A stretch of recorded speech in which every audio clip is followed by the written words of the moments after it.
So the Carabao Clash is about to happen today. The match that we're going to preview today is the game between Chelsea and Brighton. The match is going to happen at Stamford Bridge.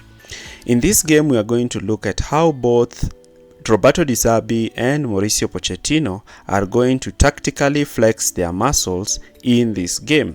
We are going to look at how Chelsea will line up. Two key players in Colwill and Caicedo will make their first appearance against their former club. And this is going to influence how they are going to play in this game. We are also going to know if Nicholas Jackson is going to start this game, since he already received a suspension from the Premier League. I don't know if that suspension will affect this game. Also, Malo Gusto is also not quite clear whether he will start. Pochettino might decide not to start him, though he has a red card, so that he can practice for the game on Sunday. Armando Broja is also not quite ready to start this game, and therefore, this will also give Pochettino the chance to determine whether he will be ready to start. After the suspension of Gusto, Ben Chilwell is more likely to make his return to the Chelsea lineup as the only fullback in this team. So I'm going to give you my lineup. In my opinion, Chelsea should start their strongest lineup so that they can use this game to be a precursor on the game they are going to play in the weekend. Therefore, Chilwell should start as the left back, with Di Zerbi starting as an unorthodox right back since Reece James is injured and Gusto is suspended. Caicedo and Enzo should start as the pivot, with Mudryk, Palmer and Sterling playing in behind Baston, or if Jackson will play this game. Brighton are more likely to line up in their 4-2-3-1 system, and we are going to analyze how these two systems will clash against each other. Before we start our analysis, don't forget to like, share and subscribe.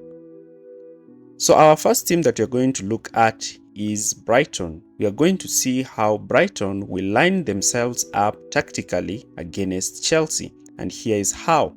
So Brighton like to build from the back, as we have seen in the clip at the start of the game. So Brighton will most likely build with having their centre-backs spread wide with their full-backs wide and their two double pivots. They like to have numerical advantage during build-up. They will try to lure Chelsea into a press, and we know Chelsea press with a two-man line with the number 10 joining the striker. So when Chelsea commit to a press, Brighton drop their two strikers in these midfield positions to draw centre-backs out of position to create chances to find their wingers using third-man runs. This is something that Estupinan does effectively with Mitoma down the left-hand side.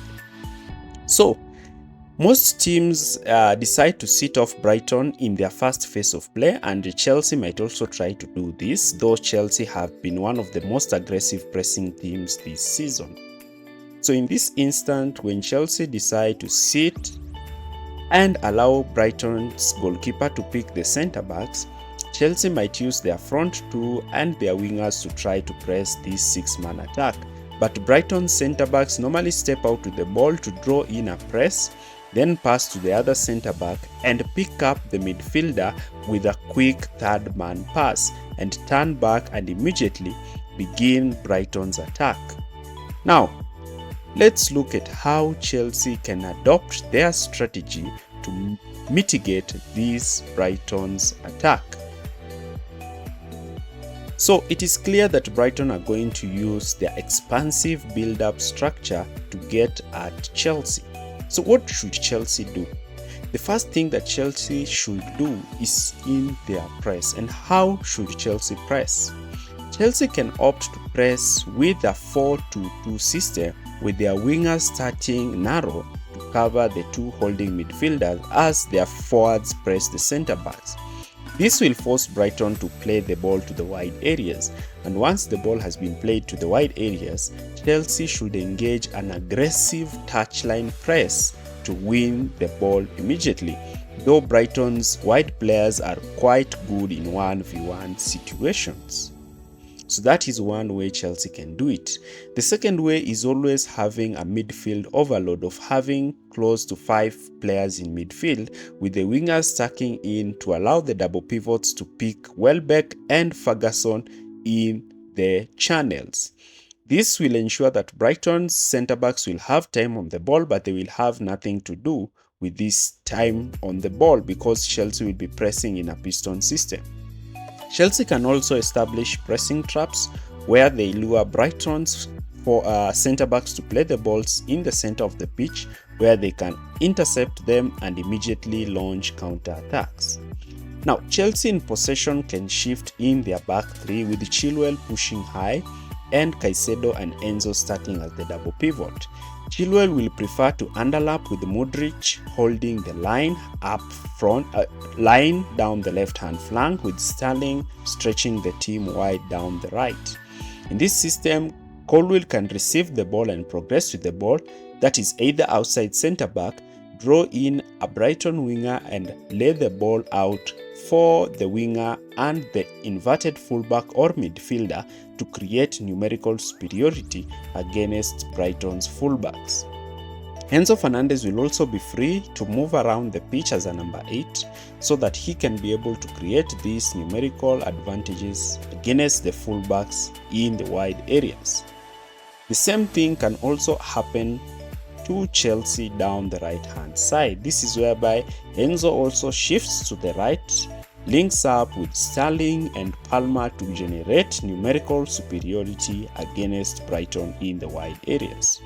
So this is going to be an interesting game at Stamford Bridge. Though the situation currently at Stamford Bridge is that a lot of fans are not happy with the performance of Chelsea.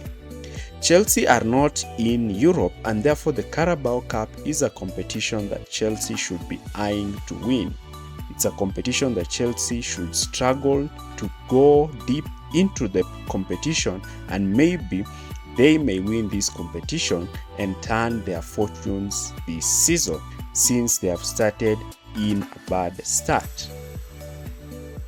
The Carabao Clash will be quite pivotal, as we are going to see how Maurizio Pochettino and De Zerbi flex their muscles against each other as they go toe-to-toe against each other. A tactical encounter that we'll definitely do analysis after. That is the end of our video. Thanks for watching.